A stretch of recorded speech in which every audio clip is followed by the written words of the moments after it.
Hello bookworms, welcome to today's vlog. As you can see, I'm not at my house. I'm currently staying with my parents, and this is my brother's room, so I'm staying in his room at the moment. We've decided to come and have a week away on the beach. It's my mid-semester break from uni, so it was a good time to come up and just have a break. So we've been spending our days at the beach. Even though it's winter, it's still lovely up here. As you can see, it's beautiful. It's a little bit cloudy today, but we've had really good weather. So it's been a really relaxing time. And I thought I'd film, seeing as it's the last day of August today, I thought I'd film my what I read in August vlog from the holiday house from my parents' place on the south coast. So grab yourself a cup of tea or coffee, make yourself comfortable, and let's get started.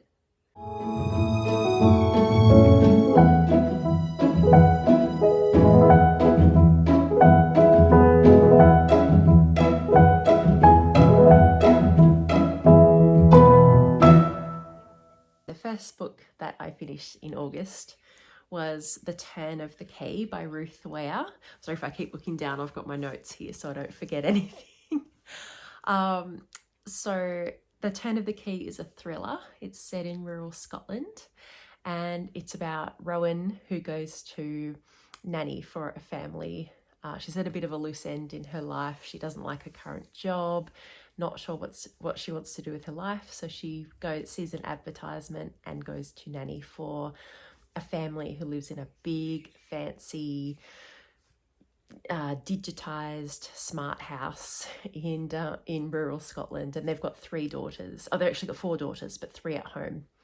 And she goes to nanny for this family, for 2 busy executive parents.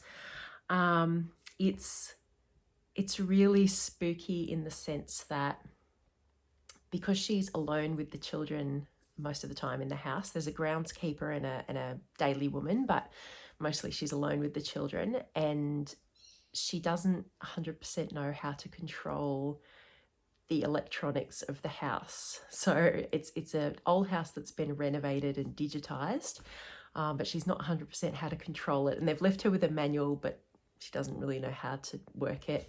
And there's a lot of mystery surrounding the old version of the house. And now the new technological version of the house starts to behave in very strange ways that make her really uncomfortable. And she has a sense that she's being watched, and, you know, the electronics start malfunctioning and things start to happen in the house that make her feel really uncomfortable. And then she finds out that the 4 nannies before her all left only after a week or so. So she wants to get down to the mystery of what's happening in this house, and also trying to work out how to keep the children safe until the parents get back as well. So it's set, it's a psychological thriller, definitely. It's a lot of anticipation. It's very dark, and a lot of twists, and you're not quite sure who's trustworthy and who if Rowan's starting to go a bit crazy from being sleep deprived, and the electronics in the house wake her up, and so she's quite sleep deprived, and she's starting to feel very paranoid and stressed. And we go along on this journey with her of this descent into feeling frantic and scared and terrified, not only for herself but for the children as well. She's really worried about keeping the children safe. So yeah, I really liked this. I gave it 4 out of 5 on Goodreads, and I definitely read more of Ruth Ware's books again. It was great, really good. The second one that I read was called Ghosted by Rosie Walsh. It's a romance, I would say. It didn't have a classification on it at the library, but I would call it a romance. And I didn't enjoy this, I got to be honest. Like, it was recommended to me by somebody, and I was so relieved to finish it. I nearly didn't finish it. I found it really slow for anything to happen. And also when the big twist happened in the story that you know is coming, but you're not sure what it's going to be, and that, you know, inevitably there's a twist. I was disappointed because normally when there's a twist in a story, you, in hindsight, you go, oh, okay. Oh, that's what that was all about. You know, it kind of gives you a bit of an explanation for some things that happened before. I felt like the twist in this story was just deception. It was like, oh, there's no way I could have seen that coming because that's ridiculous. Like you deliberately led me away from that plot line so that I would be shocked when that twist happened. It just wasn't satisfying. It wasn't a satisfying twist for me. I didn't particularly like it. So yeah, I didn't find it particularly believable. I don't know. Not my kind of book. Like, I finished it, but I could easily have put it down. It's just that it had been recommended to me that I persisted and thought, oh, maybe I'm missing something here, but I don't think it was. It wasn't that, it wasn't my kind of book. So yeah, that's Ghosted by Rosie Walsh. I probably won't read any more by her. Yeah, so the next one that I finished in August was Easy Money. It's called Easy Money, Cryptocurrency, Casino Capitalism and the Golden Age of Fraud by Ben McKenzie. And Ben McKenzie is an actor. He used to be on the OC, but this book was a bit of a labour of love. He was really interested in cryptocurrency and fraud, and got really involved and decided to write a book with colleagues of his and investigate the cryptocurrency market.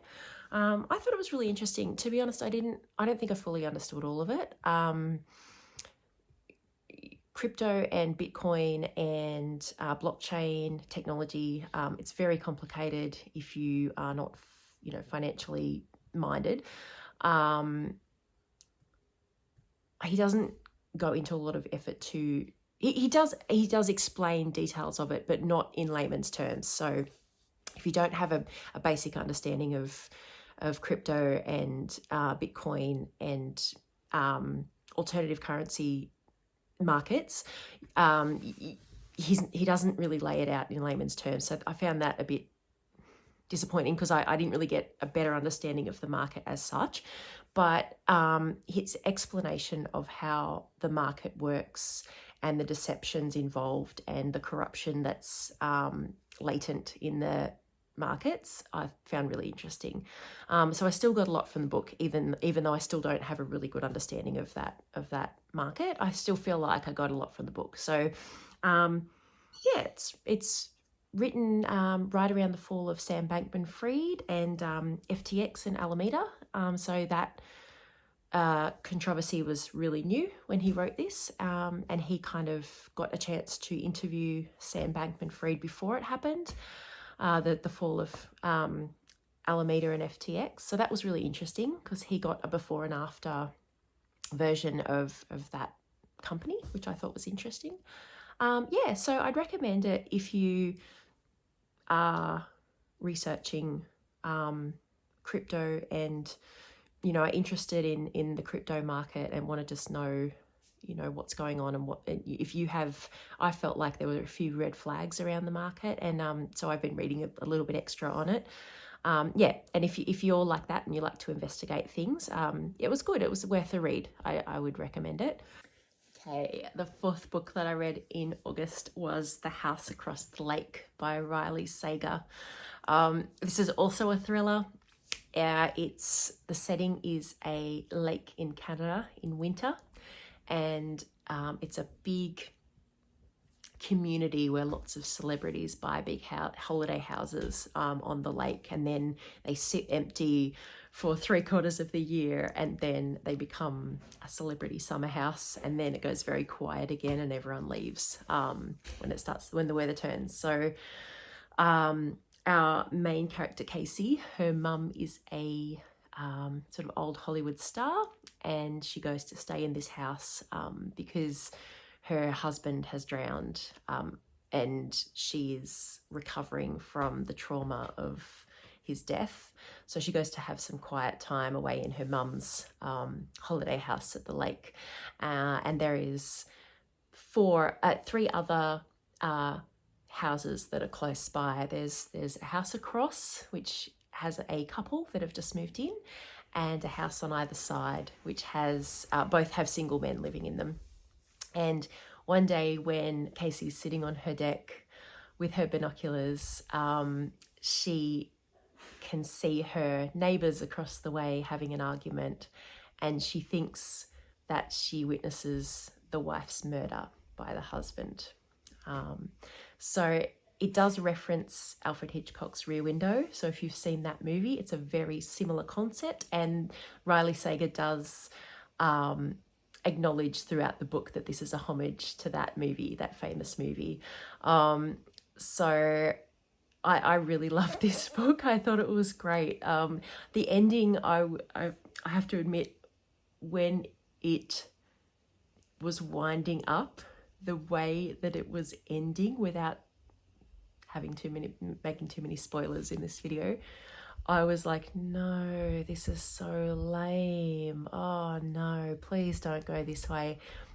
But it redeems itself. Like, I thought that it was going to go down a certain direction, and I was really disappointed. I was like, no, it's like, I didn't want that. And then they woke up, kind of, and it was all a dream. And I was like, oh no, don't end it like this. But it doesn't end that way. It redeems itself. So, yes, I do recommend this. I enjoyed it.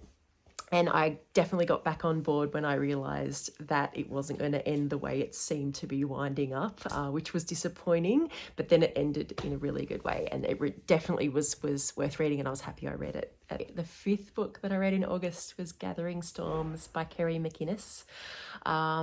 This book, it's a tale of living in outback Australia, which Kerry McInnes really specialises in. A lot of her books are set in remote outback Australia. Her characterizations are beautiful. Anyone who's ever lived in rural Australia has met these characters. They're the way that they behave, their no nonsense mannerisms, and the way that they just help each other out, and the sense of community and the toughness of these characters, I think, is really accurate. It's really accurate, having met and lived in rural Australia. I would say Kerry McInnes has written these characters really beautifully, because they definitely reflect real life and the reality of living in those environments. The story is really, really heartwarming. So Penny lives with her ex-father-in-law, her ex-husband's father, and they live in a nursery. They run a nursery together. Her ex-husband has passed away. He died in a car accident, but when he passed away in the car accident, she found out from the police that he actually had another family in Darwin. So he had already had a family and then met her, and she believed that they were married, but they weren't legally married because he was already married with another family. So his father kind of obviously feels terrible. He didn't know either. So he is, in a sense, co-running the nursery as a bit of atonement for what his son has done to this woman. But also he just really likes her, and they're comfortable with each other. They're good business partners and good friends. So, and then one day a woman turns up with a little girl and says that this was her ex-husband's daughter, and her mother has now passed away, and she has no other family to go to except her grandfather. So this little 11-year-old girl rocks up on their doorway, and there's no explanation of her past. She has she's never met them before. They didn't know she existed, and now they have care of her. And Penny is having to deal with, now she's having to she's having to look after the consequences of her husband's life that he had before her. So yeah, it's the exploration of the dynamics of that are really interesting. And I think the message of this story is that family is really what you make. You don't actually, just because people are blood related doesn't necessarily make them family. You really can, and I think you get that sense in small rural communities too. People become family because they make each other family, and because they need each other, and they rely on each other, and they depend on each other. And you make your own family with the community that surrounds you. And I loved this, except the only thing I didn't like about it is that there were so many loose ends that didn't get tied up at the end of this book. I had so many questions. There were just so many snippets of stories that were partially told throughout the book that just never got resolved. And I found that really odd. I don't know if that's because Kerry McInnes was kind of giving a sense that that's reality. Sometimes you don't get the answers. Sometimes you don't know why things happened the way they did, and you just have to live with that and make peace with that. Maybe that's why that happened. If it was intentional, I'm not sure. But yeah, my only bugbear with this book is that I got to the end and I was like, oh, so many questions. Is that the end? That's it. I'm just going to leave it there. Like, okay. So I'll never know, I guess. So yeah, but otherwise, I did really enjoy it. It was a great book, and I loved the characters, and I love where it went. I really enjoyed reading this one. So that was Gathering Storms by Kerry McInnes. I definitely give it a 4 out of 5. The next book I read was The House of Sultan Sorrows. This one's actually youth fiction, so it's in the YA collection, and it's by Erin A. Craig. It's a retelling of the 12 Dancing Princesses, loosely, fairy tale, but it's a very gothic retelling of that fairy tale. And it's about Annalee, who is one of 12 sisters, and there's only 12 girls in the royal family. So her mother dies giving birth to the 12th sister, the youngest, and this is a few years later. So the youngest is 7 or 8, and her father has now remarried. So there's a new queen, and she's pregnant with twins. But all of a sudden, over time, her 4 older sisters have gone missing or met untimely deaths. And there's a rumour circulating the kingdom that the family is cursed somehow. And Annalee is trying to work out, she has suspicions that it's not an accident. She has suspicions that something has happened to her sisters, and may keep happening if she doesn't get to the bottom of it. It's about a kingdom that they worship the sea, and they worship salt. And it's a little bit like sort of a bit like Percy Jackson, I would say. It's a bit similar to that. There are different gods and different islands of the kingdom, and different regions of the kingdom have different gods and worship different gods. And the god that they worship is Pontus, who's the king of the sea. Like a Triton kind of character, a Poseidon kind of, yeah. So you can picture that, but yeah, that's what they believe.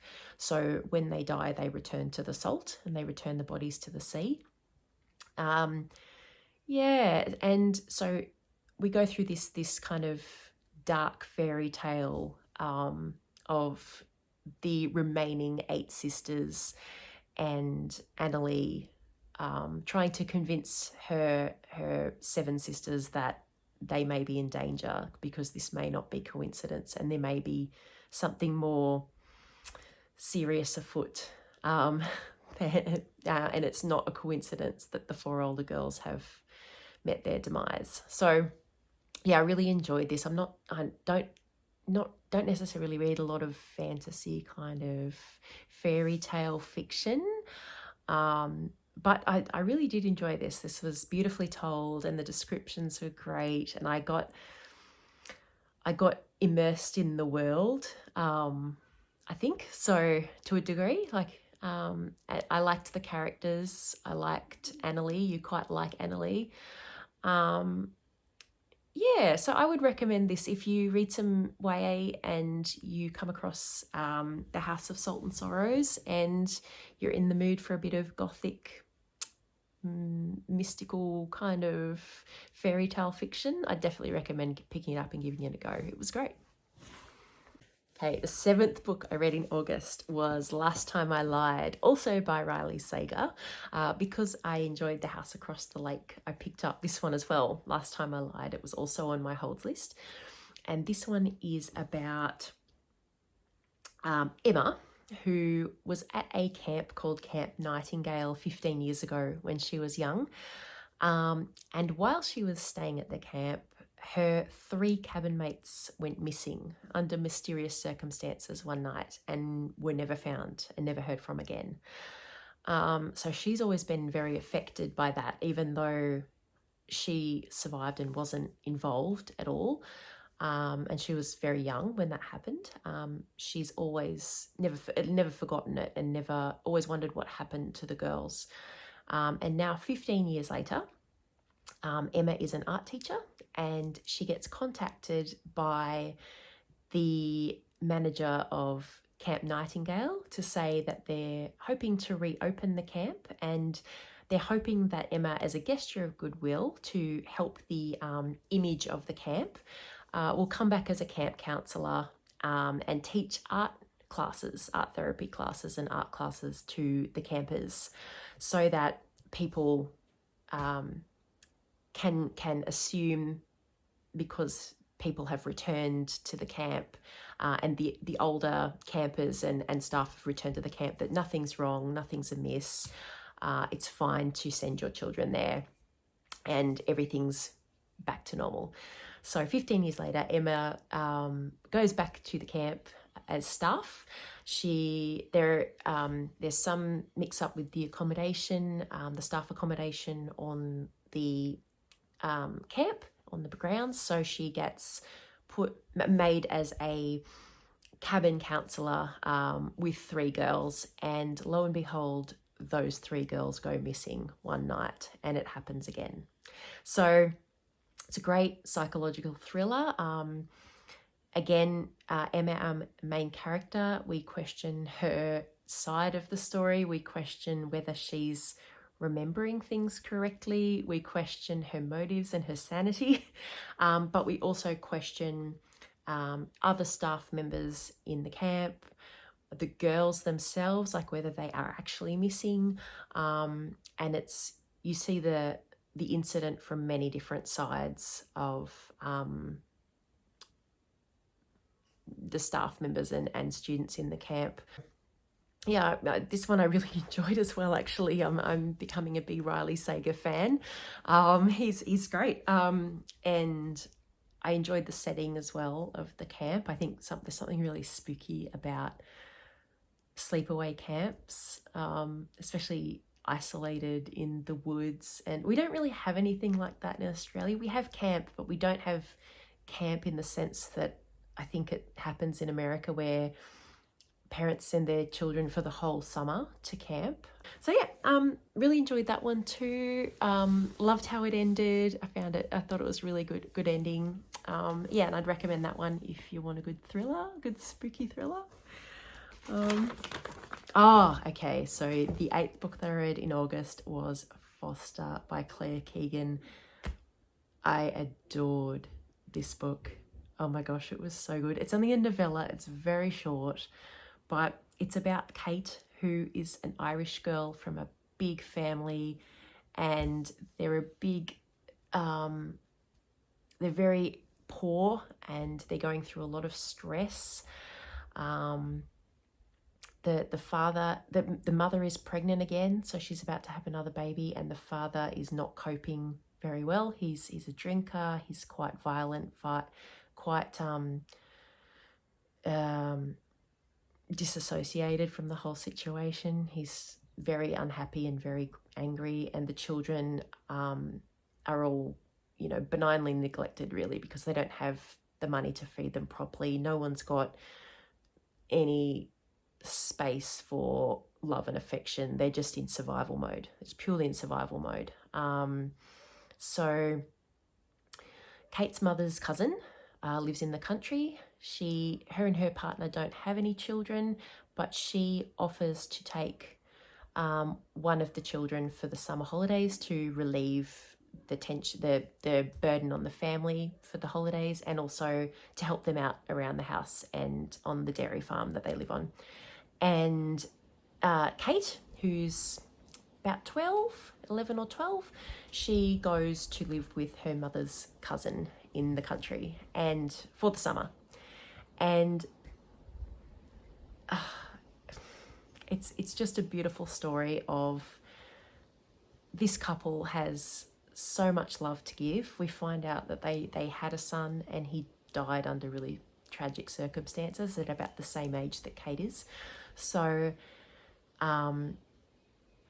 they have all this sadness and sorrow, but also so much love and affection that has nowhere to go. So they offer Kate this soft place to fall and you know, warmth and affection and compassion and care, and she gets, you know, this nurturing and starts to come out of her shell and blossom in this environment. And it's just so beautiful. I loved every minute of it, and it's such a short book, but